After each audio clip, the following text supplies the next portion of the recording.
Hello everyone, doing a little video here on some issues and improvements on the Woodland Scenics Just Plug Nano Light lighting system and other things going on with the Just Plug system. Is for starters, I am working on lighting all of these structures on the layout. I got these street lights set up, they're not glued down yet. Um, but yeah, I'm gonna be drilling holes and getting all these buildings candled up here with the lights. So I'm using the majority of lights I'm using for the internal structure lighting are these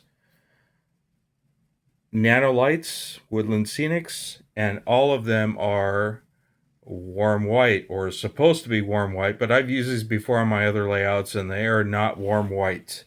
They come out to be kind of like this color, like a cool violet color. And these two you see here, little 30-second doctor up with some True Color Santa Fe yellow on a very fine tip brush. Let me see if I can get what I'm doing here on video. Bear with me. Let me dip my brush tip in the paint.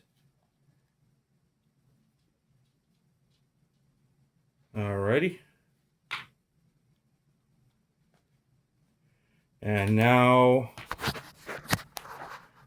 I will dab the excess off on a paper towel here. See if I can get this, what I'm doing. So here's the example of a problem, what they call a warm white. And I just do some of this.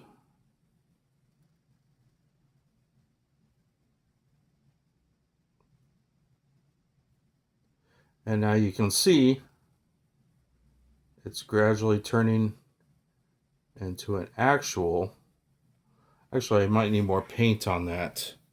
I think I let my brush dry too much in between the last couple I did. There we go. So, let's try that again. There we go. And if it's a little excessive, like that is right there, let's take a paper towel while it's still wet, dab it up. Ooh, that was too much. Well, once again, it's not working out great on camera here. I was getting it first time every time on the other two. But yeah, so that's the way to go. A little bit of the Santa Fe yellow. You can see it's not nearly as violet as it was before. And it doesn't dim the bulb at all. I've done this on my little 2x2 desert layout when I did the Frijoles Flats building structure. And the effect inside is very nice. It gives more of a old-time lighting effect to it. So there you go. That's how I improve the color temperature of these bulbs. Real easy. A little dab of a True Color Santa Fe yellow. And the next thing I'm running into is that, with the Just Plug Nano lights, you have to use a freaking one of these plugs into a port of every single Just Plug module you're using per light, or at least that's what they want you to do, because they want you to buy a bunch of ports, like these little expansion ports. And so in the regular hub, you have basically four usable ports in the root hub. And so if you plug one of these guys in to that, you only have 3 usable ports, and your ports keep subtracting on you as far as however many lights you have versus your port count. So there are also these linker plugs, which are really super, super easy to use. So what I've done is with these nanolights, what I'm starting to do is I've been just clipping off those just plug connectors, and no solder required or anything. And you can literally strip these things with your fingernails. The insulation comes right off cleanly with your fingernails. And so basically, for example, for these 3 lights I have hanging here, I just simply strip the insulation. Focus, please. Strip the insulation, twine them up together, got them into the port here, and it just uses one port for 3 instead of having to plug one into every single port. So that way I am not having to have like basically 3 of these things just to light this small area on a small layout.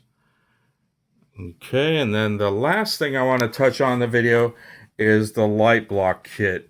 Oh geez, I wish I never, thing cost $18, and in my book it's a complete waste of money. All it comes with is this what they call black masking paint and this putty tape. The putty tape is ridiculous. It's the equivalent of hot asphalt topping tar, kind of thing. You got to wear gloves if you're going to use it. If you get any of this on your fingers, it stains your fingers, sticks to you. It's extremely difficult to work with. So what I did, for example, on this building when I needed some light block, I experimented with it. This stuff is, for me, it's unworkable, even with gloves on.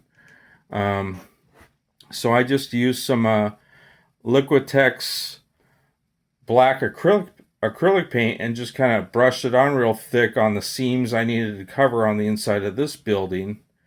And that was super easy to do. It was nearly infeasible to accomplish with this stuff, and I really did give it a chance. So if I could do it all over again, I would definitely skip this Woodland Scenics light block kit. This paint, nothing you can't do with a super cheap bottle of acrylic paint. And you can almost substitute the same thing with that putty. As far as blocking the seam of the bottom of the building, I won't exactly know how bad it is until I get a bulb in there and kind of flush things down here. As far as if I get any light bleed on the bottom seams of the foundation, to which point I might be forced to try and make that putty work. But as far as doing the interior seams of your building, I recommend just sticking with some brushed on acrylic paint, black paint instead. So that's it for this video, guys. Thank you for catching up with me, and I hope you find these Woodland Scenics lighting tips useful, and I will catch up with you soon.